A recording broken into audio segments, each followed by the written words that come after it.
you are going with us, and perhaps a lot of you are going with us. How are you? And we have a very big crowd, so it's going to be a lot of fun. And we're sort of celebrating like the biggest bill of its kind ever signed, and it's going to make this country into a rocket ship. It's going to be really great. Mr. President, He met with a lot of House Republicans yesterday. What got them to yes? I think when you go over the bill, it was very easy to get to a yes. You know, we went over that bill, and point after point, biggest tax cut in history, great for security, great on the southern border, immigration is covered. We covered just about everything. Again, it's the biggest bill ever signed of its kind. Mr. President. Some House Republicans that were concerned about the bill said that they had conversations with you where you make some comments. What comments did you make? Did you tell Representative Wyden that you have action on gun rights? What sort of deals did you make with those deals? Well, I talked to a lot of different Republicans in doing it, and we had a good time in being there. I did not have much of a problem with any of them. As you know, we had 2 negative votes, but we had whatever it was, the final vote. Yeah, I think a few of them I did, but I think they would have gone yes anyway. What were those deals? No deals. No deals. What I did is we talked about how good the bill is. I mean, that's a deal, I guess, when you think about it. But obviously convinced them, but it was not hard. This is a great bill. This is going to be a great bill. Mr. President. Congressman Brian Fitzpatrick was one of 2 no's to vote no for the big beautiful bill. Do you want to primary him too? Well, I was disappointed that he did that. There were 2 of them that voted no, so I was disappointed that he voted no. Mr. President. What did your call with Vladimir Putin today accomplish? We had a call. It was a pretty long call. We talked about a lot of things, including Iran. And we also talked about, as you know, the war with Ukraine. And I'm not happy about that.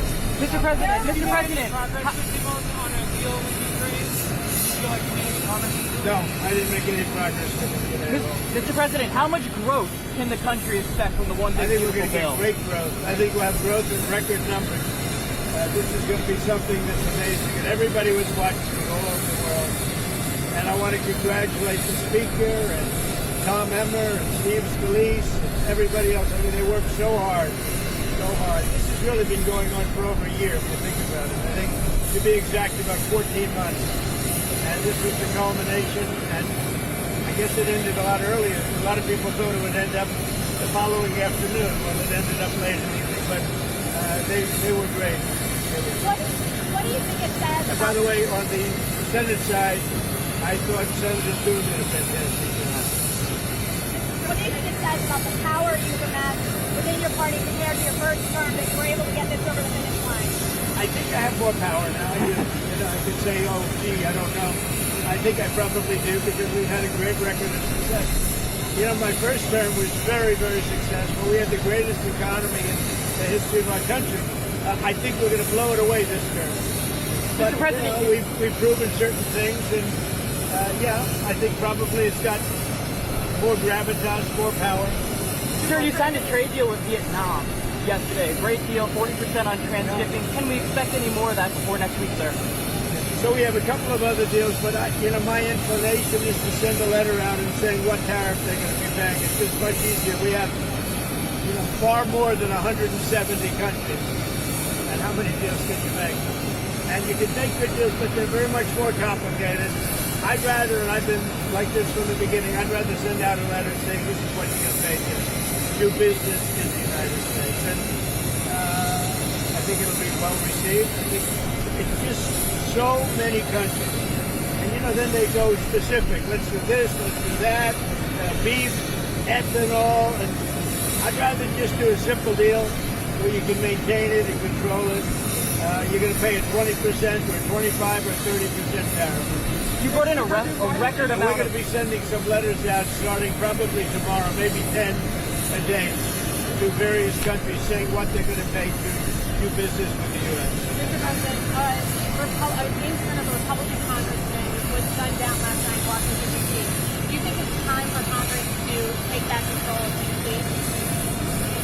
I think that D.C. has to become a very safe place.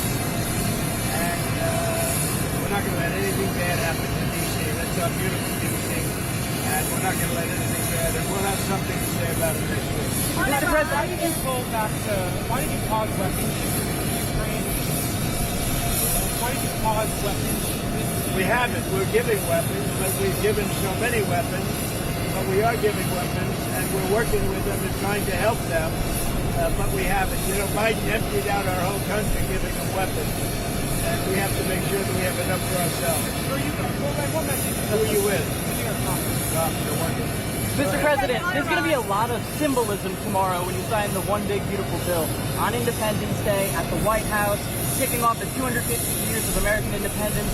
What message should Americans be getting tomorrow when you sign this bill? Well, I think it's going to be really a message of proudness. You're going to be proud of your country because our country is doing fantastically well. The economy is great. You saw the stock market today. We're setting records. In every aspect of our country, we're doing well, despite the fact that we inherited millions of people that shouldn't have been here. And I think we have crime stats that are coming out that are showing the lowest numbers we've had in many years. And that also despite the fact that a lot of people are here that shouldn't have been let into our country. So they're going to be very proud tomorrow. So we're signing at about 5 o'clock. And at about 5 o'clock, we're going to have B-2s and F-22s and F-35s flying right over the White House. And the Speaker and I and John Thune, we're all there together with most Republican senators and congressmen and women. And it's going to be a great day. So we'll be signing with those beautiful planes flying right over our heads. All right? What are your expectations for the next round of talks with Steve Waycroft and his Iranian counterparts? Well, we're going to see. Steve is a great guy. He's a great negotiator. Iran does want to speak, and I think they'd like to speak to me. And it's time that they do. We're not looking to hurt them. We're looking to let them be a country again. They got beat up, and they were both exhausted, frankly. But Iran really got beat up, and I think they want to meet. I mean, I know they want to meet, and if it's necessary, I'll do it. But Steve is involved, is very much involved, and he's done a fantastic job. All right, one more. President, on Gaza, do you still want the U.S. to take over Gaza? I want the people of Gaza to be safe. So that could I want to see safety for the people of Gaza. They've gone through hell. Thank you very much. Thank you, sir. Thank you, sir.